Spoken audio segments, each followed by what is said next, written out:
우리 인사하도록 하겠습니다. 우리 축복의 인사인데요. 우리 오늘 중에 가장 밝은 얼굴과 행복한 얼굴로 또 반갑다라는 표시로 우리 같이 한번 인사하도록 하겠습니다. 참 잘 오셨습니다. 네, 참 잘 오셨습니다. 참 잘 오셨습니다. 우리 한 번 더 인사하겠습니다. 주 안에서 사랑하고 축복합니다. 주 안에서 사랑하고 축복합니다. 기도하겠습니다. 사랑의 주님, 이 시간 말씀을 듣고자 합니다. 하나님의 자녀이기에 주님의 영광스러운 또 백성이기에 오늘 이 말씀 앞에 서게 됨을 고백하며 감사를 드립니다. 주의 말씀을 들을 때 하늘의 음성으로 들려지게 하시고 이 말씀을 깨달을 수 있도록 성령께서 친히 말씀 한 절 한 절마다 감동을 주시고 깨닫게 하시고 또 깨달은 대로 살겠습니다라고 하는 그 마음의 결단과 고백이 우리 가운데 있을 수 있도록 인도하여 주옵소서. 예수님의 이름으로 기도드립니다. 아멘. 오늘 이 자리에 나와서 예배드리시는 우리 성도님들 모두가 지금 이 시간에는 말씀을 듣기 위해서 귀를 쫑긋 세우고 있습니다. 가끔씩 그런 상상을 해봅니다. 사람이 잘 듣고 있는지 잘 안 듣고 있는지 하나님은 왜 우리는 그 귀를 쫑긋쫑긋하게 하게끔 안 만들어 놓으셨을까? 그러면 이렇게 설교를 할 때 쫑긋 하시는 분들은 듣고 계시는구나. 그냥 늘어져 있으면 지금 집중이 안 되는구나. 그렇게 알 수 있을 것 같은데 하나님은 우리 모든 귀를 아무튼 이렇게 똑바로 세워놓으셨습니다. 그 말은 뭐죠? 언제나 말씀에 귀를 기울여라. 이런 뜻으로 여겨집니다. 여러분, 우리가 지금까지 설교를 얼마나 들었을 것 같습니까? 신앙생활 한 연수만큼이나 비례적으로 그렇게 들으셨을 겁니다. 제가 우리 본계교회에 부임한 지 이제 8년이 지났습니다. 제가 며칠 전에 제가 어느 만큼의 설교를 했던가를 대강 한번 계산을 해 봤었습니다. 주일과 수요일 또 오후 예배 그리고 새벽 설교 등을 기본으로 잡아 보니까 대략 약 3,000편 정도가 되었습니다.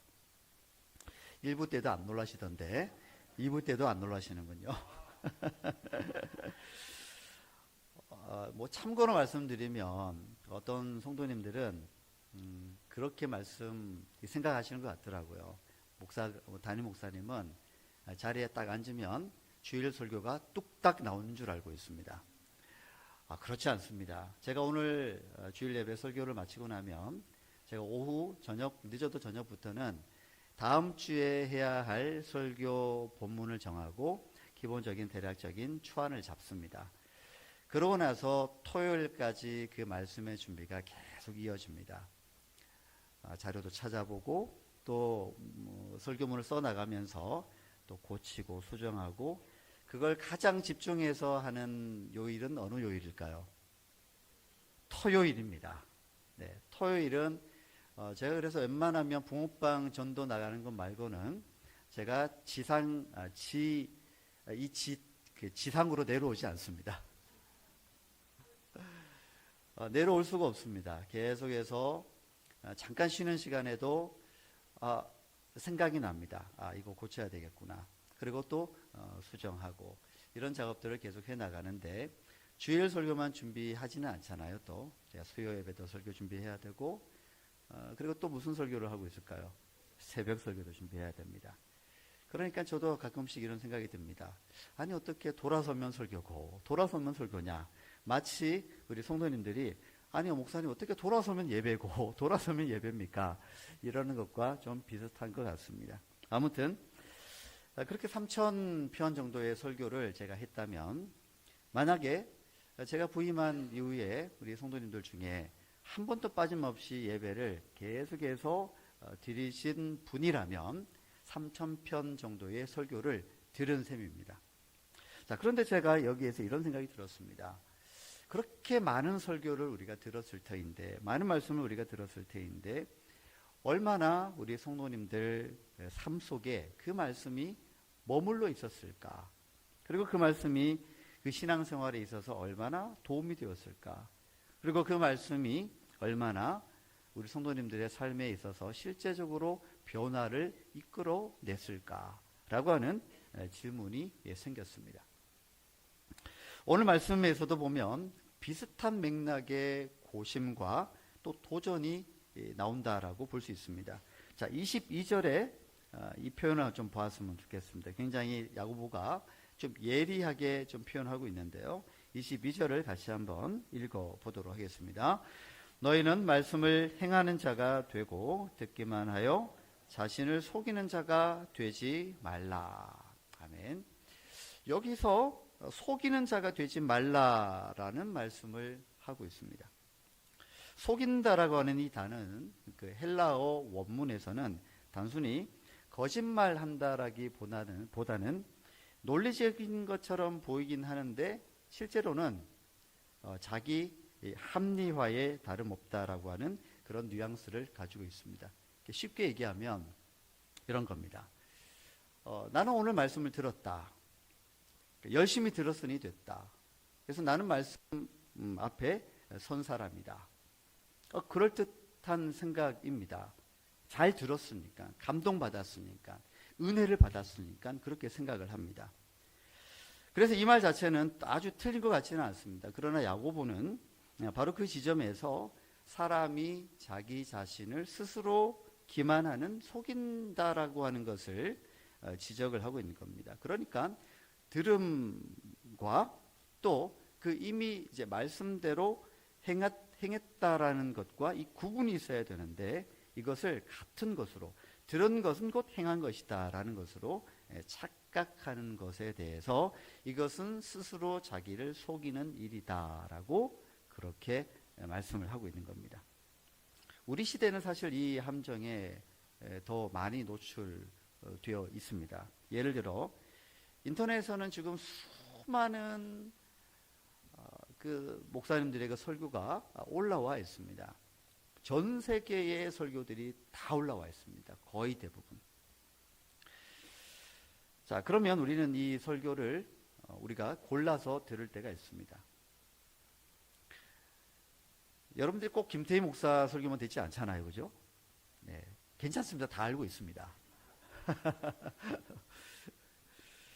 그러면 우리가 그 설교를 들으면서 은혜롭다라고 느껴지면 보통 우리가 거기에 뭘 누르죠?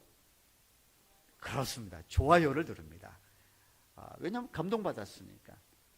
이 말씀에 내가 새로운 깨달음을 얻었으니까 좋아요를 누르게 됩니다.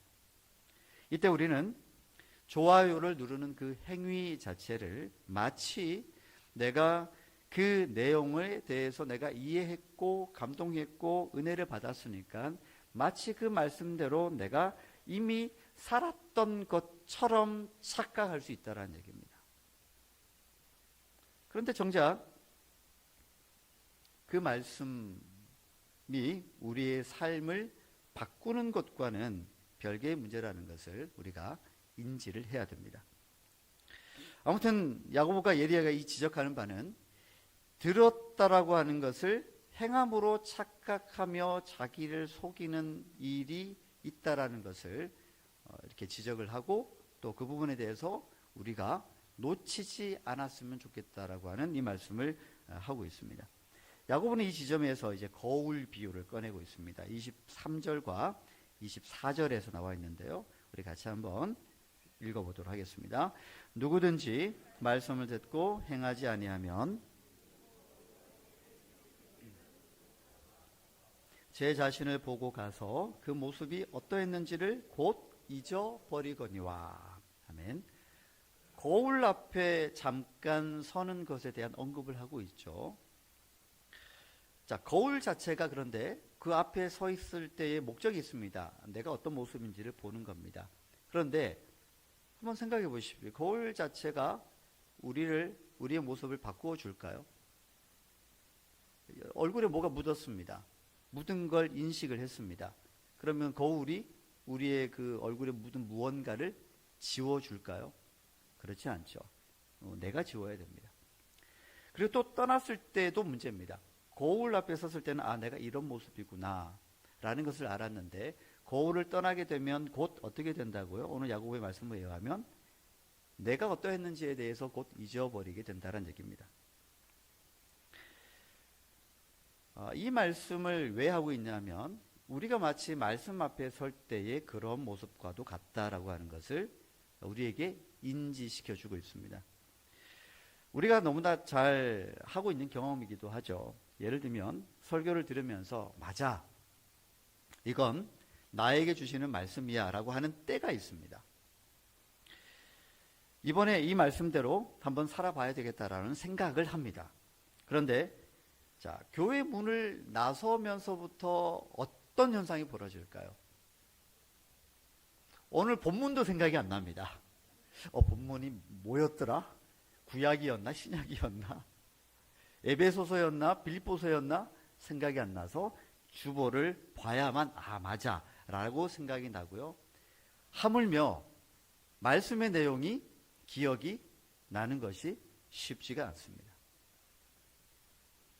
테스트 삼아 지난주에 제가 무슨 본문으로 무슨 제목으로 어떤 내용으로 설교했는지 한번 기억나시겠습니까? 네. 그래야 설교가 빨리 지나갑니다. 이게 우리의 모습이라고 하는 것이죠.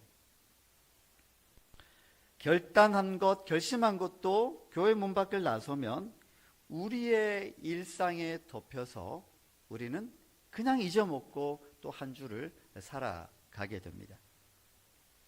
야고보는 오늘 이 거울 비유를 통해서 언급한 후에 우리에게 그렇다면 말씀 앞에 서는 방식 자체를 의도적으로 바꿔야 한다라고 우리에게 제안을 하고 있습니다. 자, 이제 25절을 볼까요? 25절.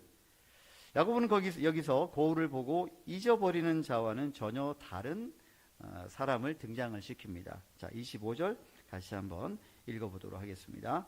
자유롭게 하는 온전한 율법을 들여다보고 있는 자는 듣고 잊어버리는 자가 아니요 실천하는 자니 이 사람은 그 행하는 일에 복을 받으리라. 아멘. 여기서 주목해야 할 단어가 있습니다. 뭐냐면 들여다보고 있는 자입니다. 우리 한글 번역에는 그냥 이게 하나로 나타나 있잖아요. 어떤 사람으로요? 들여다보고 있는 자. 근데 이걸 헬라어 원문을 보게 되면 두 개로 나뉘어져 있습니다. 하나는 들여다보고이고요. 그리고라고 하는 and가 나오고 그 다음에 또 한 단어가 뭐냐면 거기에 계속 남아있는 상태. 그걸 그 두 단어가 이제 같이 병행해서 있는데 우리나라 이 번역에서는 이것을 하나로 묶어서 들여다보고 있는 자라고 번역을 한 겁니다. 그럼 헬라어 원문 한번 따라보면 이 두 가지가 동시에 동반되어져야 된다라는 것을 말씀합니다. 말씀 앞에서 말씀을 들여다보고 그리고 거기에 계속 남아있는 자이어야 된다라는 것을 말씀하고 있는 것이죠. 즉 말씀을 한번 훑어 지나가 본 사람이 아니라 들여다본 후에도 계속 그 말씀의 자리에서 떠나지 않고 머물러 있는 사람을 뜻하고 있는 것입니다. 저와 여러분들이 이렇게 말씀을 그저 한번 훑어본 게 아니고 훑어 들은 게 아니라 그 말씀 앞에서 여전히 머물러 있는 성도의 삶을 살아갈 수 있기를 축복합니다. 말씀에 머문다라고 하는 것은 말씀과의 동행이기도 하고요. 또 동시에 더 나아가서 말씀의 주인이신 주님과의 동행을 의미하기도 합니다. 그러나 사실은 이게 참 어렵습니다. 왜냐하면 우리 현대인들의 삶이 그렇게 여유롭지가 않거든요. 언제나 바쁘고 분주합니다. 순간순간 무언가의 어떤 또 다른 스케줄과 장면에 계속 전환되어지는 경험들을 그런 환경 속에 우리가 노출되어서 살고 있기 때문에 그렇습니다. 오랫동안 집중하는 것이 쉽지가 않습니다. 머물러 있다라는 게 얼마나 어려운지 모릅니다. 예를 들면 이런 겁니다. 우리가 지금 얼마나 그 쇼츠라고 하는 영상에 많이 노출되어 있는지. 그게 쇼츠인데 쇼츠를 모아보니까 롱이 되더라고요. 여러분 그런 경험을 해보셨습니까? 분명히 나는 쇼츠를 몇 개만 봤는데 지나고 보니까 1시간이 지난 겁니다. 깜짝 놀랍니다. 아, 이건 쇼츠가 아니구나 라는 생각이 듭니다. 그런 짧지만 그러나 강력한 임팩트가 있는 영상들에 우리가 계속 노출되기 때문에 우리가 계속해서 주의력을, 집중력을 빼앗기고 맙니다. 뭔가 또 집중하려고 하면 다른 것들이 또 우리의 틈을 파고 들어옵니다. 예를 들면 핸드폰에서 끊임없이 울리는 알람들이 그렇습니다. 어떤 분들은 어플을 자신도 모르게 수십 개 또는 수백 개의 어플을 깔아놓고 깔 때 이미 알람 설정을 꺼놓으면 되는데 알람 설정을 해놓습니다. 자기도 모르게. 그럼 어떻게 될까요? 계속 알람이 오는 겁니다. 그리고 어떻게 끄는지도 잘 모릅니다. 그런 것들이 계속 우리의 집중력을 흐트러 놓고 있는 것이죠. 설교 영상도 그렇습니다. 요즘 쇼츠로 1분짜리 쇼츠 설교 영상들이 많이 나옵니다. 그 짧은 영상이 끝나면 또 다음으로 넘어갈 수 있겠죠. 자, 그런데 그게 반복되다 보면 말씀이 어떻게 되냐면 충분히 숙고하고 묵상하고 감동받고 오늘 말씀처럼이라면 들여다보고 머무는 말씀의 자리가 되어져야 되는데 이것이 그냥 스쳐 지나가는 쇼츠 설교 말씀이 되고 맙니다. 야고보가 말하고 있는 자기의 기만이라고 하는 것이 여기서 꿈틀대는 것이죠. 그때는 들은 걸로 그 들은 것을 가지고 내가 행했다라는 것으로 착각할 수 있다라고 하는 점을 지적하고 있는 그런 말씀입니다. 자, 그러면 우리가 듣고 머물고자 하는 그 말씀의 본질과 핵심은 무언가를 살펴봐야 되겠죠. 그러니까 25절 앞부분에 나와 있는 이 부분을 좀 봐야 될 것 같습니다. 거기에 뭐라고 되어 있죠? 자유롭게 하는 온전한 율법이라고 부르고 있습니다. 우리가 머물러야 되는 말씀은 뭐냐면 자유롭게 하는 온전한 율법이다. 이상하지 않습니까? 보통 우리가 알고 있는 율법은 뭐죠? 율법은 우리를 얽매고 있고 때로는 우리를 구속하고 속박하고 있고 의무와 책임이 주어져서 무겁다는 느낌이 드는데 그런데 그게 아니라는 얘기예요. 이 율법이 어떤 율법이라고요? 자유롭게 하는 온전한 율법이라고 하는 겁니다. 자, 율법이 더 이상 속박이나 구속이나 의무나 책임과 같은 그런 무거운 의미에서의 말씀이 아니라 우리를 자유롭게 하는 온전한 율법으로 경험될 수 있다라고 하는 것인데 그 이유가 뭘까요? 바로 그 율법을 완성하신 예수 그리스도로 인한 것입니다. 이걸 놓쳐서는 안 됩니다. 예수님은 우리를 위해서 십자가에서 자신을 희생하심으로써 율법을 완성하셨습니다. 우리는 더 이상 그 율법에 대해서 무언가를 더 해야 할 필요가 없고 율법의 완성을 이미 주님이 완성하셨기 때문에 율법을 완성하셨기 때문에 우리는 율법의 그 완성된 특성대로 자유를 가지고 말씀을 행하면서 살아가면 되는 것입니다. 그 예수님은 우리의 실패와 어둠과 절망을 모두 끌어안으시고 그 십자가에서 죽으심으로 하나님의 의를 이루어내셨습니다. 그러니 예수님의 그 헌신과 그 희생으로 말미암아 우리는 살게 되어졌고요. 실패한 우리의 인생이지만 주님 때문에 우리는 다시 살 기회를 얻게 되었고 생명을 얻게 되어졌고 어둠이 빛으로 바뀌어졌고 절망이 희망과 소망으로 바뀌게 되어진 그 존재로 우리가 지금 살아가고 있는 것입니다. 이 얼마나 놀랍습니까? 그렇게 온전한 율법으로 완성하신 예수 그리스도를 우리가 믿음으로 말미암아 우리는 이 말씀을 참으로 우리를 자유케 하는 말씀으로서 경험할 수 있고 그 말씀을 실천하고 살아갈 수 있는 그 영광을 우리가 얻게 되어진 것입니다. 그리고 그렇게 말씀을 행하며 살아갈 때, 실천하며 살아갈 때 오늘 25절 끝부분에 보면 비로소 복이 나옵니다. 내가 더 열심히 했기 때문에 얻는 복이 아니라 그 말씀을 듣고 거기에 머물므로 말미암아 그 우리를 자유롭게 하는 그 온전한 그 율법의 말씀이 주는 복을 누릴 뿐만 아니라 그 복을 우리가 경험하면서 살아가게 된다라고 하는 그 놀라운 진리를 오늘 이 말씀을 통해서 우리에게 가르쳐 주고 있습니다. 말씀을 듣고 머문다라고 하는 것은 주님 곁에 머무는 것이죠. 말씀은 곧 주님이시기 때문에 그렇습니다. 말씀은 그냥 이렇게 문자로 우리에게 주어지지 않습니다. 여러분 가지고 있는 성경에서의 이 말씀은 사실은 훨씬 더 깊게 들어가 보면 주님께서 우리에게 인격으로 말씀하시는 하나님의 음성입니다. 그러니 말씀과 주님을 인격 가운데 우리가 이해를 해야 될 필요가 있습니다. 인격적인 관계 속에서 우리가 말씀을 읽는다라고 하는 것, 말씀을 듣고 그 말씀 속에 머문다라고 하는 것은 정말 중요한 개념입니다. 여기서 우정을 한번 좀 떠올려 보면 좋겠습니다. 우정. 누군가는 우정을 이렇게 얘기했습니다. 마치 오솔길과도 같다라고 얘기합니다. 무슨 얘기냐면 그 오솔길을 그 우정이라는 게 마치 오솔길과도 같아서 자주 오고 가지 않으면 그 오솔길은 잡초가 무성하게 자라나서 더 이상 우정의 길이 보이지 않는다. 그러니까 우정이 계속해서 지속되려 그러면 정기적으로 또는 비정기적으로 자주 그 길을 오고 가야 그 길이 날 뿐만 아니라 그 길이 사라지지 않는다라고 하는 뜻입니다. 제가 짧은 영상을 정말 하나 준비했는데요. 정말 짧습니다. 오솔길을 걷는 그 장면을 하나 보여드리도록 하겠습니다. 네, 이 장면입니다. 저 걷고 있는 남자는 제가 아닙니다. 네, 저것도 제가 AI의 힘을 빌렸습니다. 이렇게 계속 걸어가다 보면 계속 밟히잖아요, 길이. 그럼 다져지는 겁니다.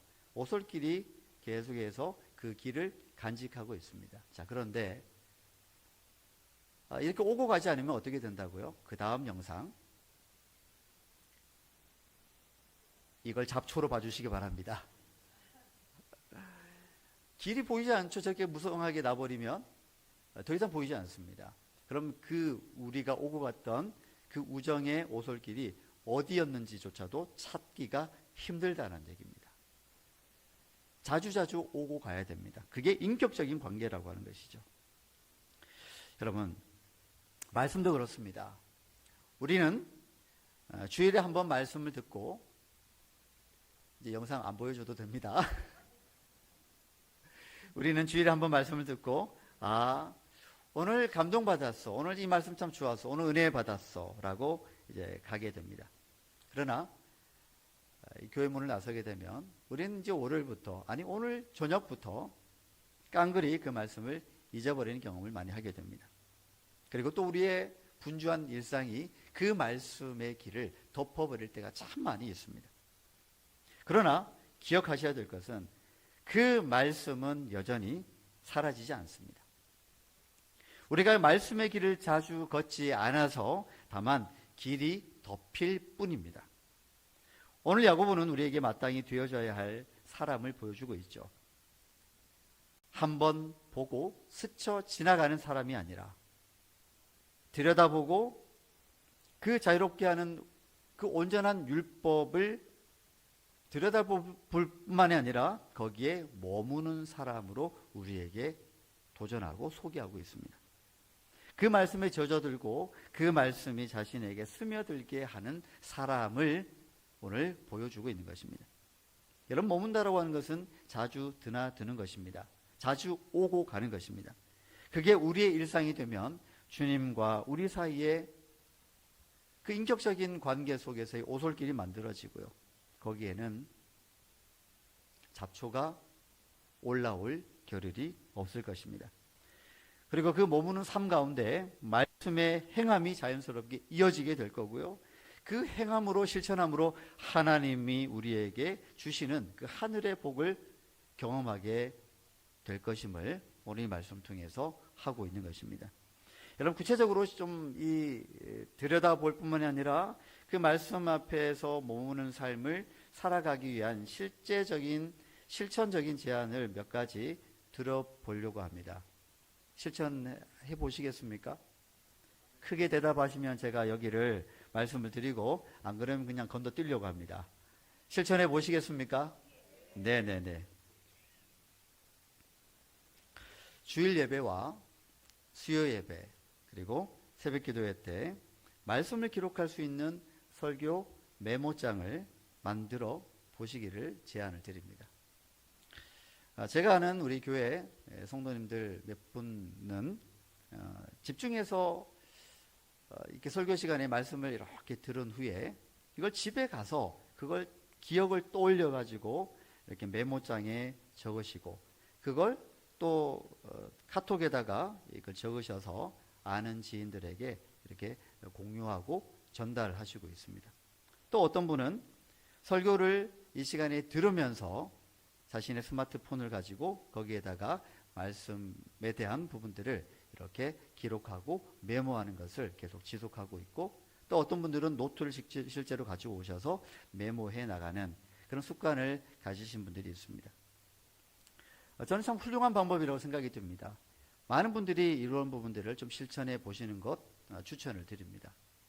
어떤 방법이든 귀로만 듣지 않고 마음에 와닿는 그 오늘의 성경 구절이나 또 깨달았던 것, 또 이렇게 한번 실천해 봐야 되겠다라고 하는 결단했던 부분들을 집에 가면 어차피 잊어먹으니까 메모하셔서 간직하시고 또 이번 주에는 이 말씀도 내가 어떻게 살아가 볼까라고 하는 그 부분들을 계속해서 좀 마음속에 떠올릴 수 있는 그런 도구를 가져보시기를 여러분에게 추천을 드립니다. 저는요 8년 동안 예배 때 이 메모를 한 번도 빠뜨린 적이 없습니다.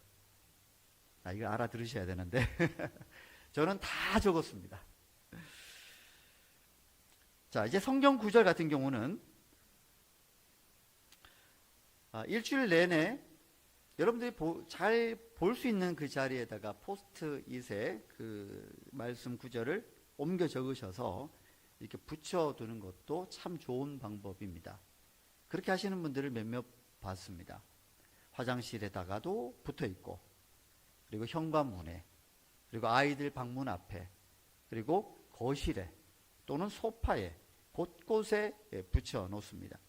말씀을 안 보려고 해도 그 말씀이 계속 눈에 띄기 때문에 그 말씀이 나도 모르게 스며들 수 있습니다.